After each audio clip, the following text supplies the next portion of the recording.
భారత్ పాకిస్తాన్ మధ్య ఉద్రిక్తతలు పెరిగిపోతున్న వేళ మిస్ వరల్డ్ పోటీలను వాయిదా వేయాలని రాష్ట్ర ప్రభుత్వానికి బీఆర్ఎస్ ఎమ్మెల్సీ తెలంగాణ జాగృతి అధ్యక్షురాలు కల్వకుంట్ల కవిత విజ్ఞప్తి చేశారు. ఇలాంటి సమయంలో అందాల పోటీలు నిర్వహించడం సరికాదని, ఐపీఎల్ను వాయిదా వేసినట్లే మిస్ వరల్డ్ పోటీలను కూడా వాయిదా వేస్తే మంచిదని పేర్కొన్నారు. ఇలాంటి సమయంలో విజ్ఞత ప్రదర్శించాల్సిన సమయమని, తప్పుడు సంకేతాలకు తావివ్వరాదని చెప్పారు. ఆపరేషన్ సింధూర్ ఇండియన్ ఆర్మీకి మద్దతుగా తెలంగాణ జాగృతి ఆధ్వర్యంలో ర్యాలీ నిర్వహించారు. ఈ సమయంలో మిస్ వరల్డ్ పోటీలు నిలిపివేయాలని కోరారు. ఈ పోటీలకు విదేశాల నుంచి ఎంతో మంది ప్రతినిధులు వస్తారని, వారికి భద్రత కల్పించడం కష్టమన్నారు.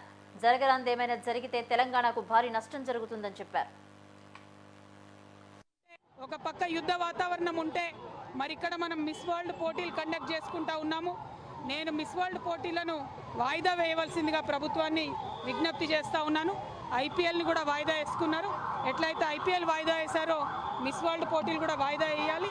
ఎందుకంటే ప్రపంచమంతా కూడా పోటీలన్నీ కూడా ఛానళ్లలో చూస్తూ ఉంటారు. మరి ఒక పక్క భారతదేశంలో యుద్ధం జరుగుతుంటే ఇంకొక పక్క ఈ అందాల పోటీలు పెట్టారని చెప్పేటటువంటి అపవాదు మన రాష్ట్రానికి వస్తుంది. కాబట్టి ఆ అందాల పోటీలను కూడా వాయిదా వేయాలని చెప్పి నేను మనస్ఫూర్తిగా డిమాండ్ చేస్తూ ఉన్నాను. ఒక పక్క యుద్ధ వాతావరణం